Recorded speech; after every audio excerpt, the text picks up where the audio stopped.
Hello everyone, welcome back in Ritesh academy. और ये हमारा लेक्चर नंबर 80 है। ठीक है, तो हमने आपको पिछले लेक्चर में बताया था कि जैसे ही क्वेश्चन स्टार्ट हुआ करें, आप इसको पॉज करके खुद से सॉल्व करने की कोशिश किया करिए। अगर आपका आंसर आ जाए तो आप कमेंट में इसका आंसर कर सकते हैं, अदरवाइज हम तो सॉल्व करवाएंगे। तो देखिए क्वेश्चन कह रहा है कि P and Q are two positive integers such that PQ equal to 64, which of the following cannot be the value of P plus Q। ठीक है, तो हमारे पास कोई दो इंटीजर है और वो कैसा है, पॉजिटिव इंटीजर्स है। ठीक, पॉजिटिव का मतलब कि जैसे 1 2 3 4 5 6 इस तरह कोई इंटीजर्स है। तो हमें क्या करना है, उनका गुणा करवाना है। ये इसका साइन क्या हो गया, बीच में गुणा का साइन होता है, तो हमें उसका गुणा करवाना है। गुणा करवाने पे कितना आना चाहिए, 64 आना चाहिए।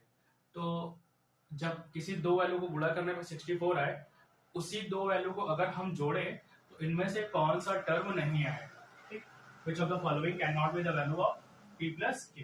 ठीक है, मतलब हम दो वैल्यू को ले अब गुणा करवाए, 64 आए, और उसी दो वैल्यू को ले जब हम जोड़े तो इनमें से कौन सा नहीं आएगा। ठीक, तो देखिए सबसे पहले क्या करेंगे, P गुणे Q कितना आना चाहिए, 64।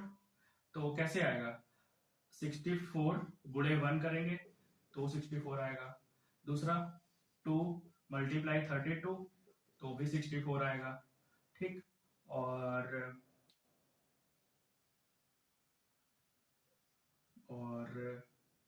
4 मल्टीप्लाई 16 तो भी 64 आएगा।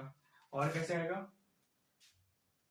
8 मल्टीप्लाई 8 तो भी हमारा क्या आ जाएगा, 64 आ जाएगा।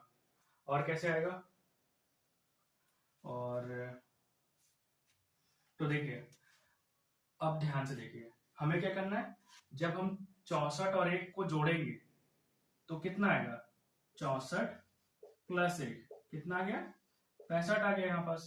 ऐसे 32 दो कितना आ जाएगा, 32 और 2 32 और 2 कितना आ जाएगा, 34 आ जाएगा।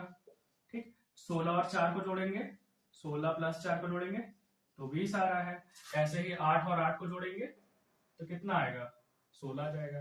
ठीक, तो यहाँ देखिए 65 65 है, 65 है, 34 34 नहीं है, 20 20 भी है, 16 16 भी है। तो कौन सा नहीं है, 35। तो हमारा आंसर क्या हो जाएगा, 35। ठीक है, फिर से देखिए, कह रहे हैं कि P and Q are two positive integers such that PQ equal to 64, which of the following cannot be the value of P plus Q। ठीक, तो हमें दो वैल्यू लेना है और उसका मल्टीप्लाई करवाना है, 64 आना चाहिए।